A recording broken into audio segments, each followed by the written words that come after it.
Dana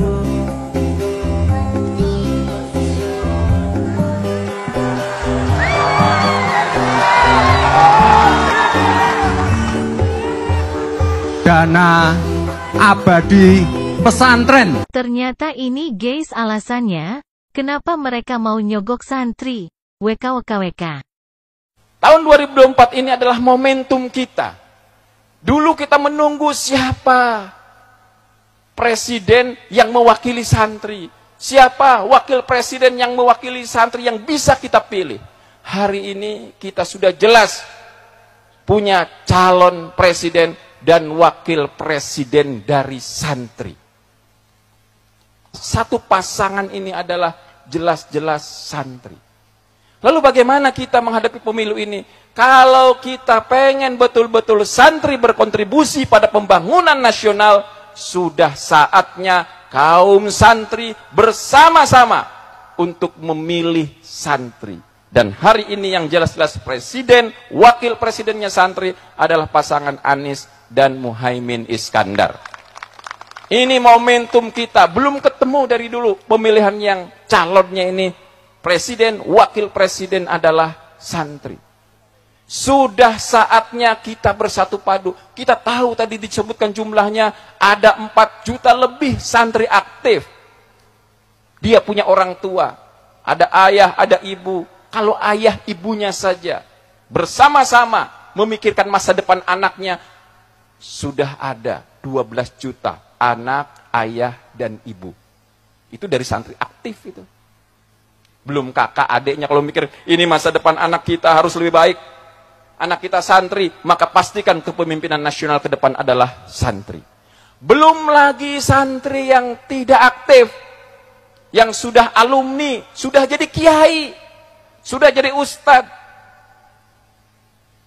atau dia berperan dalam masyarakat.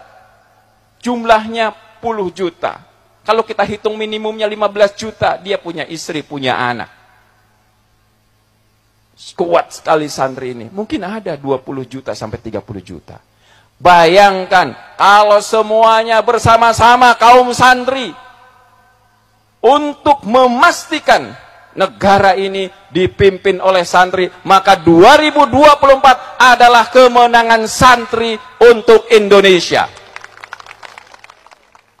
Bayangkan kalau santri, wali santri, santri alumni dan keluarganya semuanya sepakat, ayo kita pastikan pemimpin negeri ini dari santri, maka pasti negeri ini dipimpin oleh santri.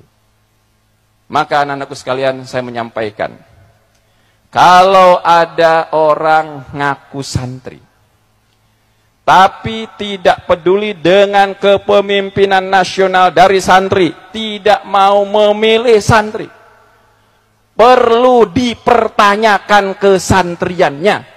Cek santri apa benar, betul apa enggak kesantriannya. Kenapa? Karena mengherankan, kok santri tidak peduli dengan kedaulatan santri. Santri tidak memiliki keinginan untuk menjadi agen perubahan. Ada orang, saya santri, tapi tidak mau menjadikan santri sebagai pemimpin, maka yang harus dipertanyakan adalah kesantriannya. Aneh buat saya. Kita sudah muak, kita sudah capek melihat kaum santri, kaum pesantren hanya dijadikan tunggangan saja. Hanya disuruh mendorong mobil mogok di dalam pemilu, dan setelah pemilu ditinggalkan. Sudah saatnya kaum santri nasional kita bersatu padu memenangkan pemilu pada tahun 2024. Jadikan Hari Santri sebagai momentum kita bangkit, meraih kesuksesan, meraih kemenangan, meraih kekuasaan. Karena tujuan dari kekuasaan kita itu adalah kemaslahatan. Tujuan kekuasaan yang kita ambil adalah keadilan.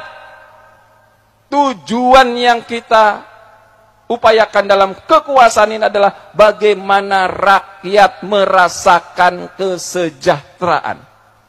Kesejahteraan dan keadilan ini adalah sebuah keniscayaan yang tidak bisa ditawar. dan itu hanya bisa dilakukan oleh kita untuk menegakkannya kalau kita memegang tambuk kekuasaan. Kalau kaum santri berkuasa, insya Allah akan menegakkan keadilan sebagai perintah dari agama. I'dilu huwa aqrabu littaqwa.